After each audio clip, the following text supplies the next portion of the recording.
Hello, welcome to this video. I'm going to go over solving inequalities. The kind of question you could be faced with is something like this: x plus 4 is less than 8.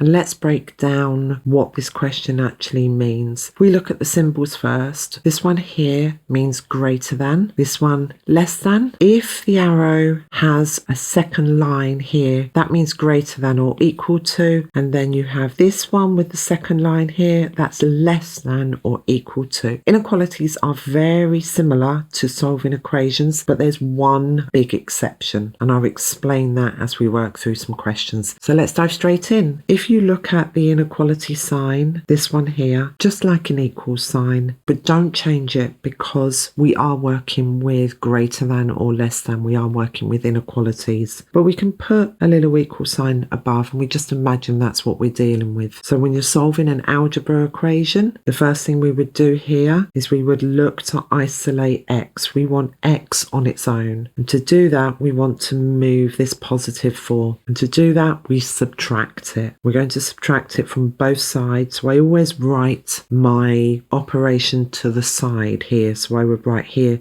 subtract 4 and subtract 4. Obviously, I'm subtracting 4 from both sides of the equation. So whatever we do to one side, we have to do to the other. And that will give on this side, just x is less than an 8 minus 4 will give me 4. And that's my final answer. Let's move on to another one. This one's a little bit more detailed, but just like an algebra equation, want the letter on one side, number on the other. I always say deal with the letters first. So we've got a 2x here and we've got a 4x here. They're both positive. That positive sign belongs to this 2x and there's no sign in front of that, so that is a positive 4x as well. So we want our x term to remain positive and therefore we're going to subtract 2x from both sides. Right here, what you're doing when you're writing either side is one, you're letting the examiner know that's what you're doing to your inequality, but also when you go back over and check your work, you can see what you've done. And then on this side, that just gives you 1 because 2x minus 2x is 0, less than or equal to. This side you have 4x minus 2x, that would give you positive 2x. And you're still left with the number which is negative 5. Now we want to move that number, and as it's a negative 5, because we want that to become 0, we're going to add 5. So again, let the examiner know what you're doing. Plus 5,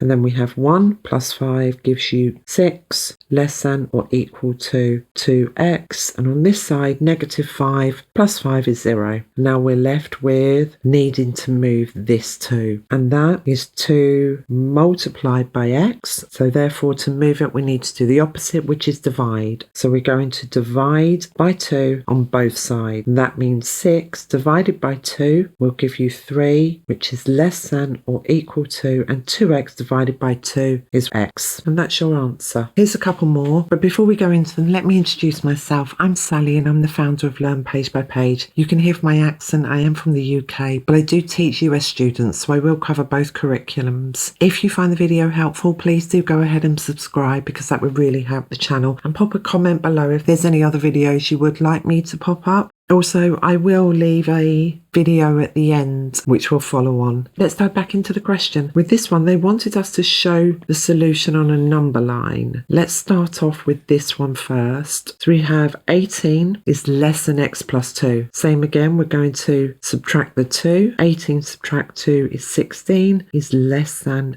x. Now how we show that on a number line is like this. So when you read the inequality, start from the letter and it reads x is greater than 16. And if you remember, that symbol means greater than. It's not greater than or equals to. This one is just greater than. We go to 16 and we put a hollow circle. We don't fill the circle in, it's not a dot, we keep it hollow. And then we go take our arrow this way, and what we're saying, the hollow circle, that's x. And then we're saying our x value is greater than 16. The hollow circle will become more significant when we do the next question. 31 is greater than or equal to x plus 30. So let's get x on its own again. X is positive, so we're going to leave x there, but we're going to move this 30. It's a positive 30, so we subtract 30 from both sides. 31 minus 30 gives us because 1 is greater than or equal to x. Now the number line, look at our inequality, start from the letter, and this is saying x is less than or equal to 1. We come over to 1, and this time, because the inequality sign is an equals to as well, we're going to draw a solid circle. So at 1, we fill the circle in, and the direction is going to be this way. That means x is less than or equal to 1, but it includes 1, and that's why you fill in the solid circle. There you go, I've made some notes there. A hollow circle, the number is not included, whereas a solid circle,